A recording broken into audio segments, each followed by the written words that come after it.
Bonjour, Blackburn Rovers have hired their new manager, that's right, heading into the back end of a manic season, that's right. Who am I talking about? Well, you should know, and he's coming at you next.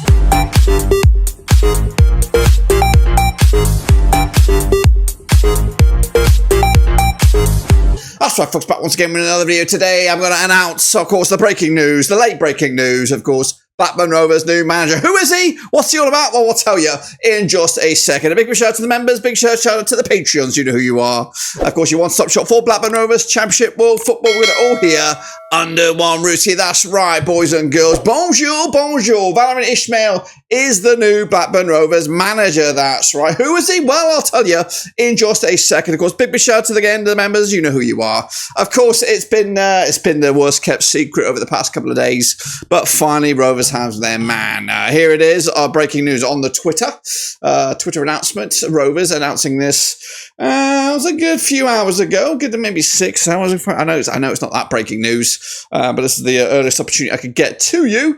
But it is Valérien Ismaël signing a contract, a 3-year deal, all the way through to June 2028.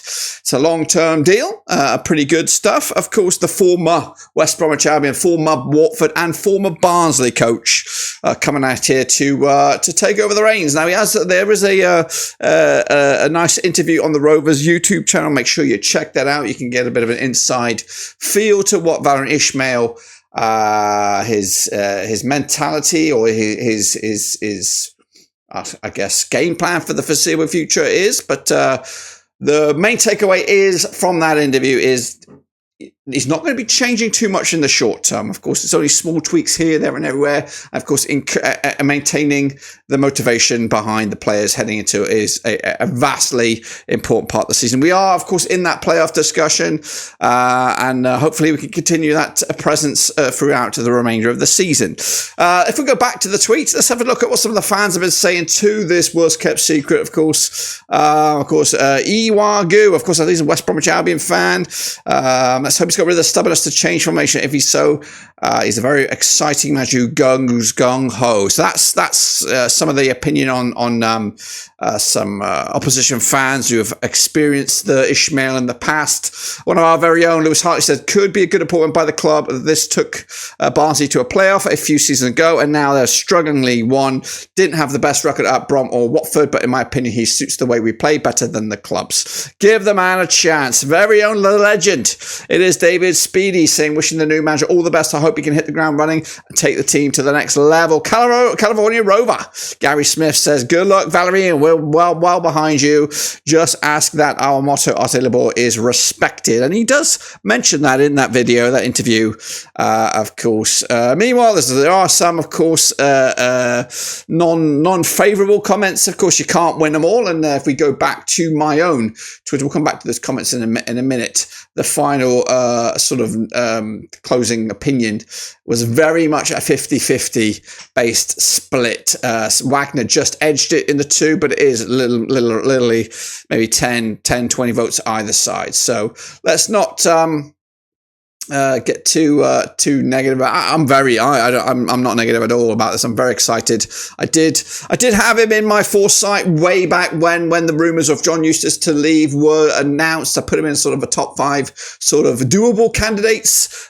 His name never really became a credible name until this last maybe 5 days or so. Then it kind of got the wheels of momentum kind of got going, and then it was down to really Wagner or Ismaël. And yeah, for me, I've said it on record, I'm happy with either. He has got, and maybe I should bring that up right here, right now. He has got not the most nicest run of games because they are quite significant. If we have a look at those next few games for Blackburn Rovers, we'll hope to go over this in a bit more detail in the podcast very, very soon. Of course, can I zoom in on that? Yes, we can. So these are the next few games. Of course, Blackburn against Norwich City this coming Saturday, early kickoff for that game. Massive game. Of course, Norwich on the outside looking in. A win for Norwich could close the door for them for a playoff push. A win for Rovers keeps us in that playoff spots, heading in to probably the most important game for Rovers this season. You can stick your Burnley games up your arse. This one has significant weight right now. Derby are struggling.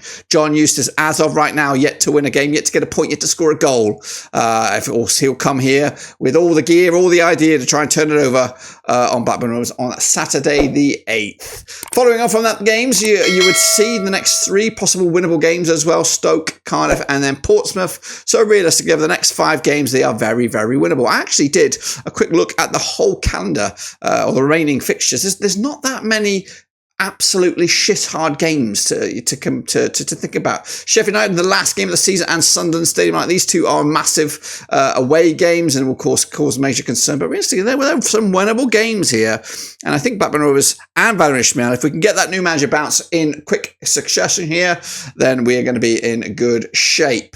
But what I can say is that if we do get off to a rusty start against Norwich, and then of course against John Eustace, Valérien Ismaël will already be having to be an uphill struggle to get the doubters on his side. So good opportunity if he gets it right in these next 2 games to get those doubters on his side.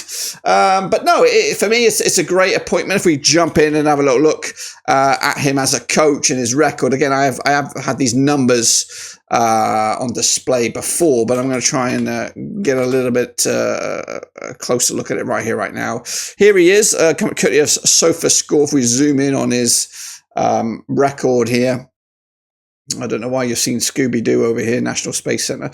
Anyway, regardless about that. So he is just 49 years of age. He does pick up a 1.70 points per match ratio, preferred ratio of 343, and he's managed 348 games with a win percentage of 50%. If we break those numbers down even further, yes, the Watford tenure was miserable, but I've discussed about this in Twitter Spaces. I've discussed about this in my own video. Who the fuck succeeds in Watford? Nobody succeeds at Watford. And if you look at Besiktas, 1.72 points per match ratio, and ain't too shabby either. Of course, it is a poison chalice out there. You've got to really be shitting gold bricks if you're going to succeed out in Turkey. No disrespect. West Brom, 1.45 points per ratio. Again, what I've read is that he left them in 5th place. I know they were fresh off the back of a relegation from the Premier League or something like that, and expected top 2. But to be around about the playoffs ain't too shabby. And Barnsley, we all know about that amazing stint there as well. So you know what, I think, to be honest with you, yes, we all would have wanted Stevie Cooper. Yes, we probably would have wanted Gary O'Neill or maybe Rob Edwards. But and I did have a good deep dive to see what available managers were out there. Now, we are Blackburn Rovers. We are not blessed with the most money or the best track record with our owners, so we are not going to be swimming around in the Gucci section of managerial appointments. We are going to have to be a bit shrewd, like our transfer business. We're going to have to be shrewd. We're going to have to find the bargains. We're going to have to find the diamonds in the rough and then get them out there. He's got a point to prove, as Valérien Ismaël has. Of course, he did amazing over in Austria, did amazing at Barnsley, a little bit down on his luck at West Brom, and of course did pretty good for Besiktas as well. The Watford one has left a big old fat smear on his resume, and he now needs to come back here and deliver the bloody goods. It's going to be tricky because we are in a good position right now. It's not the greatest position that we were in. It's kind of got a little bit more watered down now as the other chasing pack folks in the playoffs have started to close in on us. So we need to strengthen that top 6 spot, and to do that, we've got to beat Norwich and, of course, beat Derby County in the next 2 games to really signify our top 6 ambitions. If we can get a couple of results there and then look forward to a couple more games before the international break, then who bloody knows? If we can get to the international break, which is not too far away, about a month away, if that, and we're in the top 6 or within a point of the top 6, then I think we're in for a cracking end to the season roller coaster. Let me know your thoughts and opinions about that. I'm going to get the thoughts and opinions of the rest of the Rover season mafioso, or at least a few anyway, tomorrow. So make sure you check those videos out when they come to you. But yeah, breaking news: a new coach in situ. Should we want to get back to see her? Nah. Well, I think we can get a bit of a taste from the Rovers' opinion there. Let me know your thoughts and opinions down below. What do you think? Valérien Ismaël, is he the guy to get us over the line and just secure a top 6 berth? I don't know if we're, if the Rovers fan base believe we can not only achieve that, and also maybe achieve an absolute worldie in those playoffs as well. But anyway, that's, of course, decided upon Let me know your thoughts and opinions down below. We look forward to seeing those, of course, later on. But until then, guys and girls, we are done.